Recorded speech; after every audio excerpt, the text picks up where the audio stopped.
Hello, my fellow musicians. It's been a while. I did a full-blown video on this awesome keyboard called the DGX 670. And the reason why I have created less videos is because there are already so many videos on this channel. But I wanted to give you a very candid overview in 2025 of this keyboard called the DGX 670. It is still an awesome keyboard, right up there with many of the others. And some of the features that excite me are as follows. Number one, the ability to record songs. Number two is the ability to play different styles. And not just that, the ability to also create your own style. Like when you hit a style, over here you can see presets, and if you toggle over you have user, and that's because you can create styles just like me. You can see 5 pages of styles. That's a lot of styles I've created for myself, and that is one of the perks of this keyboard. Now when you create a style, you can use that style in a song. See, if you hit select and then you go to user again, you can also see various songs that I have created on this thing. Some of the songs are built from patterns or styles that I created. So I quite like that about this keyboard. Something else I like about the keyboard is you have 4 variations. You have a break, and when it comes to the intros, you also have 3 intros. But to get those 3 intros, the 3 different intros, you have to go into the menu, and then you have to go to the style setting. And in the style setting, under setting 2, you have these 3 style settings for the intro. So if I'm playing, let's say the one that the keyboard greets you with. No, that's mine. That's my style. Let's go to the one that's the very first. This one, or this one. So check out the 3 intros. Intro 1.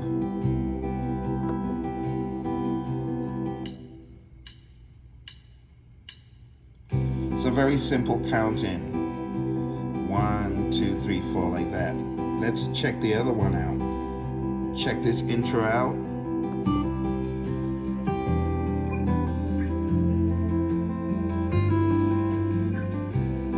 Isn't that cool? That's the second intro. And now the third intro is the more robust. Check this out.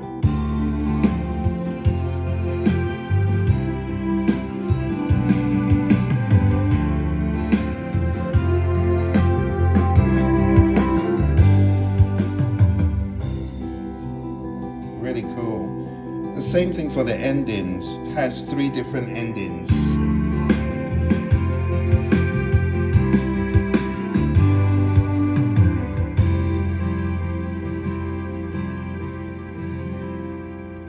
Kind of cool, isn't it? Yeah. So I quite like that about this keyboard. And then moving from here to the middle, I like the color. I wish it would touch screen like its partner keyboards from the Yamaha family, like the PSR SX 720, 920, 700, 900, not to mention the Genos and the Genos 2. But even though it's not touch screen, you get used to pressing these buttons and navigation buttons.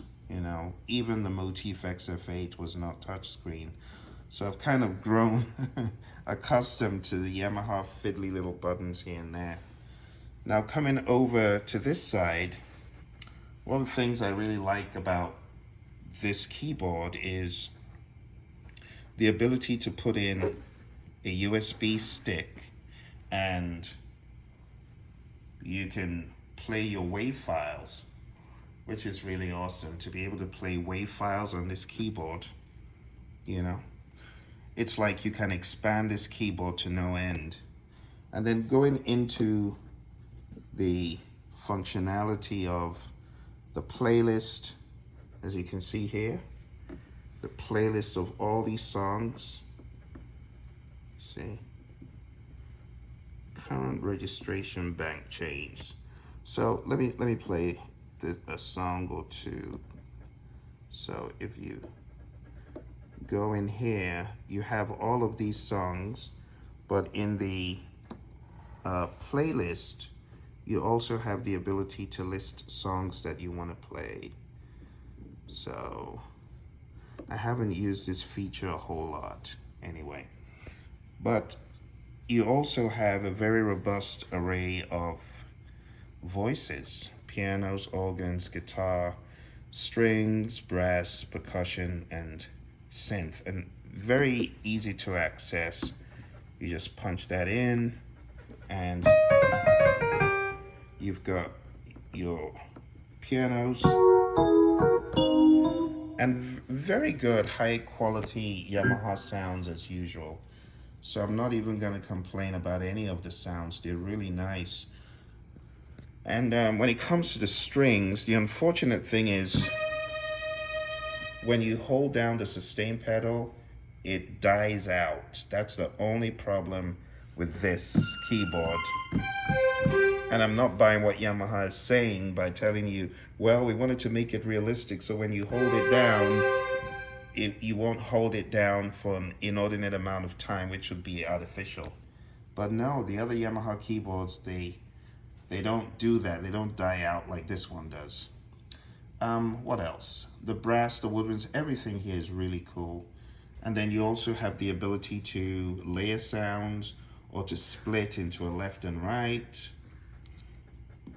And here in voice effect, you also have the ability to put some effects on the voices that you're using, which I generally don't dabble into very much. I just use whatever I've got. And then we have the piano room. Takes you straight into a piano room. And you've got different lid positions, different pianos. So as you just dial,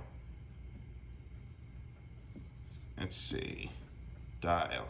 As you press that and dial, you can change in between the different pianos.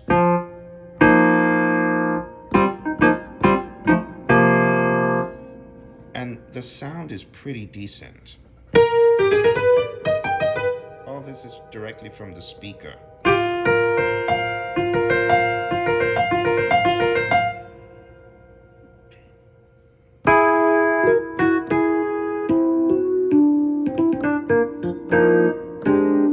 It's got a lot of bite, and you can change the environment as you will. Room, stage, cathedral, concert hall, on and off. You see, so in 2025, honestly, if you're looking for an affordable arranger keyboard, this very well might be the keyboard for you because the price is right. The price is not crazy like going into 4s and 5s and 6s of thousands of dollars. So if you're looking for a decent arranger, my suggestion would be to give this one a try. DGX 670. It's dependable, it's reliable, and I ain't complaining. Let me give you a very quick jam session on this. I will use one of my sequenced tracks, which is called Elvin, and this is what it sounds like, channeling the great late Elvin Jones and his bandmates Coltrane, Tyner, and Garrison. Let's check it out.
my friends, I hope this inspires you to keep creating on your DGX 670. It's definitely one of the best gifts Yamaha has given to the keyboard community, because I've always said this keyboard is a lot lower in cost than it should be. If you haven't checked it out, give it a try. It's probably the most competitively priced keyboard on the market. Highly advise you to try it out. Thank you and take care. Bye for now.